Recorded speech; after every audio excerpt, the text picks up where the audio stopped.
Olá pessoal que estão nos assistindo, meu nome é Felipe, à minha esquerda está Fabiano e à minha direita está Vinícius. Nós somos do movimento Direita Riacho.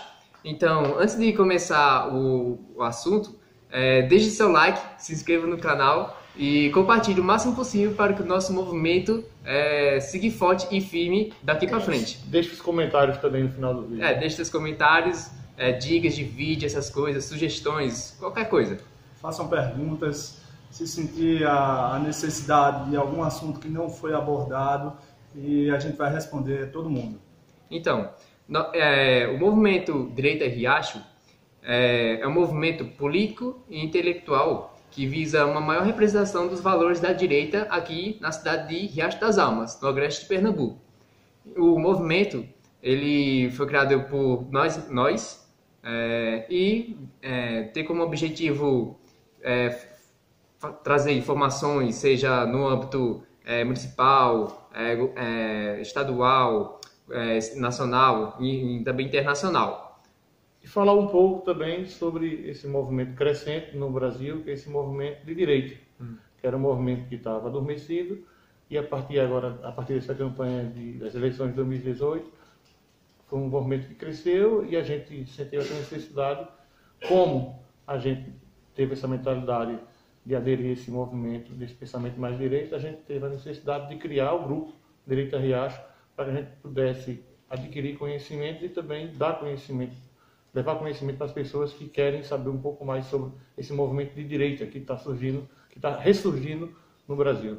O pessoal fala muito sobre essa questão de esquerda, direita, principalmente em pequenos municípios, não se tem algo concreto do que é esquerda, o que é direita, e a gente está aqui também para isso, para explicar o que é um movimento de esquerda, o que é um movimento de direita, um posicionamento de esquerda, de direita, de centro, e falar por que nós escolhemos a direita. Então, nós vamos aqui abordar um dos temas está até bastante atual, sobre as eleições. A gente vai fazer uma breve análise sobre as eleições.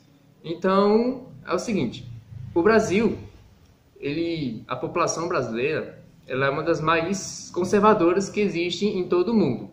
A população mais conservadora, a maioria da população é contra o aborto, são contra a legalização das drogas. O que acontece no Brasil também é que não existia nenhum partido conservador. Você tinha uma população muito grande sem representação de nenhum partido, por exemplo. O Bolsonaro chegou aí para fazer a verdadeira oposição contra o PT, contra a esquerda, né? Durante muito tempo o PT esteve no poder e não existia uma oposição verdadeira. Existia uma oposição fictícia, mas que estava ao lado, querendo participar do governo de qualquer forma. Era só uma troca de poderes, né? Entrava o PSDB, depois saía o PSDB, entrou o PT, e a mentalidade ideológica continuou a mesma.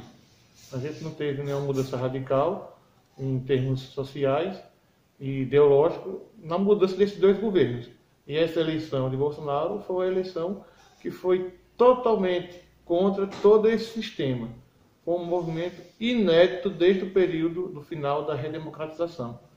E esse movimento, como eu falei, estava adormecido, ressurgiu agora, e como o Felipe falou, e como o Brasil é um país conservador, estatisticamente mostrado pelas pesquisas, e esse sentimento estava adormecido e ressurgiu agora nessas eleições e foi demonstrado nas urnas aqui com a vitória de Bolsonaro.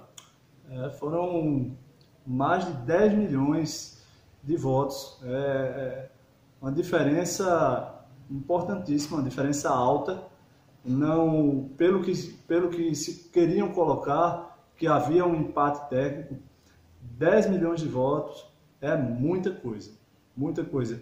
E no exterior, essa diferença foi ainda maior, né? O Bolsonaro teve, com os brasileiros que moram no exterior e votam, ele teve 71%, exatamente 71,02% dos votos.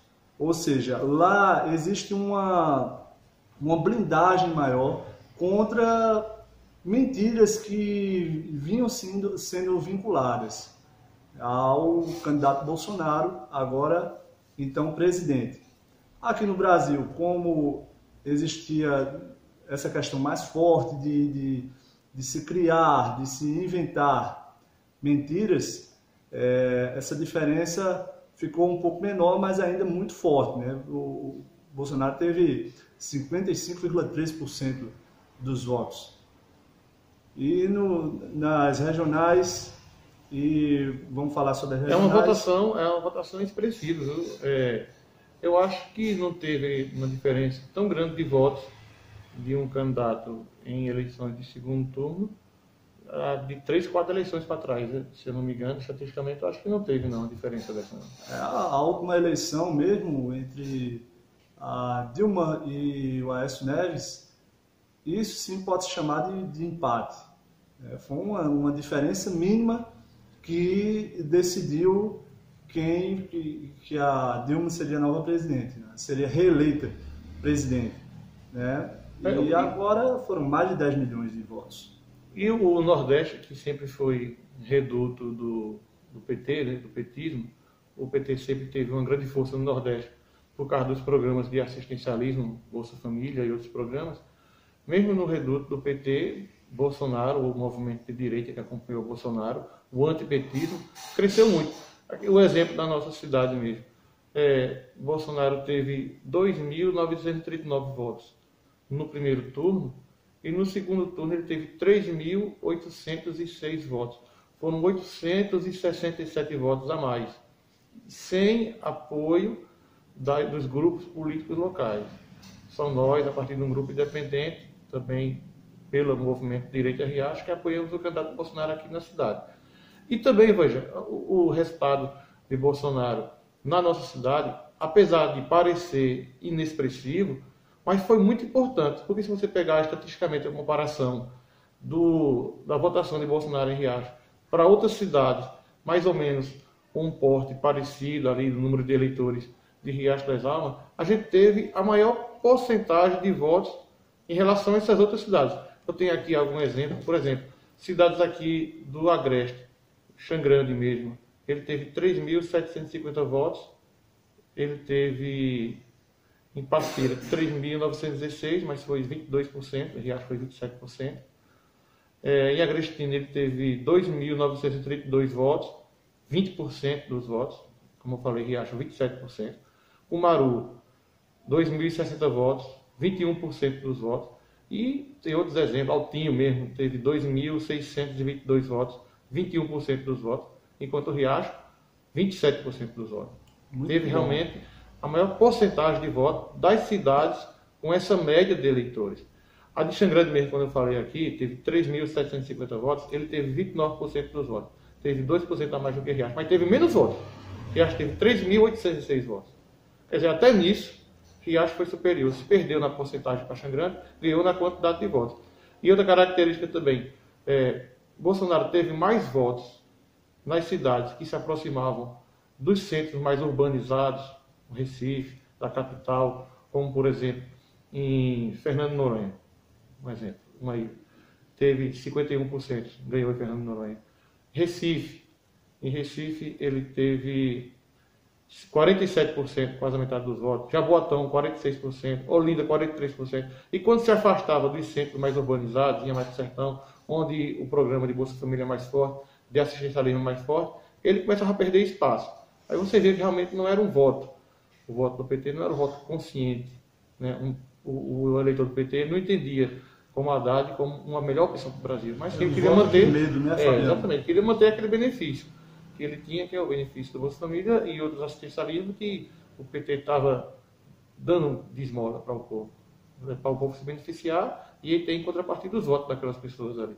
É mais ou menos isso aqui, a estatística da local. O nosso desempenho da nossa cidade de Riacho das Almas, a Grande Pernambuco, foi muito bom para Bolsonaro, apesar de ser um reduto do PT, um reduto forte do petismo aqui em Pernambuco. E a gente vê um potencial enorme para não só o movimento de direita Riacho, mas outros movimentos de direita em Pernambuco e no Nordeste continuarem crescendo, porque o PT ainda tem a maior bancada, mas eles continuam caindo no mesmo erro, não admitindo problemas que tiveram nas suas gestões, e o povo começa a perceber que essa não é a maneira correta de se governar, tentando colocar a sujeira embaixo do tapete. O Bolsonaro está aí para trabalhar e para lutar principalmente contra a corrupção. Então, todos os movimentos de direita tendem a crescer muito nos próximos anos. E aí, Felipe, e do movimento aqui de Riacho? Será que cresce? Cresce bastante. Pronto. Também um dos motivos fundamentais que nós criamos esse movimento é também para ser uma terceira via política em nossa cidade, respeitando assim os valores que seriam respectivamente de direita. O que seria? Que seria o quê? Respeito de propriedade privada, por exemplo, livre iniciativa, o direito de livre comércio, de respeito às nossas tradições, aos nossos valores, à nossa fé e nossas virtudes, por exemplo. Então, esse movimento também não é só meramente um movimento político, é também intelectual, que visa libertar também o povo por exemplo, de Riacho das Almas, dessa mentalidade esquerdista. O que é essa mentalidade esquerdista? É de o Estado sempre querer mandar na sua vida. Você passa o quê? Você tem o Estado querendo mandar na economia, você tem o Estado querendo mandar na sua vida, no que você pensa, no que você quer ser, no que você deve falar, como você deve agir, como o Estado deve educar seus filhos. Então o Estado, ele usurpa, aliás, o papel e a função, por exemplo, de um pai de família. Exatamente. Enquanto o movimento de direita ele quer o Estado mínimo e as liberdades individuais máximas, a liberdade econômica que seja respeitada, um movimento mais de esquerda ou um governo mais de esquerda, ele quer um Estado inchado, grande, em que o cidadão ele dependa de tudo em relação ao Estado. Não tem liberdade para empreender, não tem a liberdade de pensar, não tem a liberdade de criar. O Estado, num movimento de esquerda, socialista, ele é máximo, ele é inchado. E no movimento de direita, que agora vai se concretizar com o governo de Bolsonaro, ele é um Estado mínimo. Garante os direitos fundamentais do cidadão, segurança, saúde, moradia, e dá liberdade para o cidadão crescer, dentro daquelas garantias que são dadas pelo Estado, garantias básicas para o cidadão. O que é o Estado inchado que o Fabiano está falando? Quando o governo tem que decidir tudo por você, o que é certo, o que é errado, quanto mais de imposto você precisa pagar, eles precisam de mais pessoas dentro do Estado para poder controlar tudo isso, e mais pessoas são mais salários, são mais impostos, porque esses salários vêm do dinheiro arrecadado de impostos de nós cidadãos. Então, quanto maior o Estado, mais você fica dependente dele e mais você tem que trabalhar para poder pagar os seus impostos. Então, vale ressaltar também que não é só uma questão, por exemplo, de ser um governo bem intervencionista. Nós temos que analisar, por exemplo, também a questão da Constituição de 88, a nossa Constituição, a nossa atual Constituição, que ela, por si só, é muito interventora.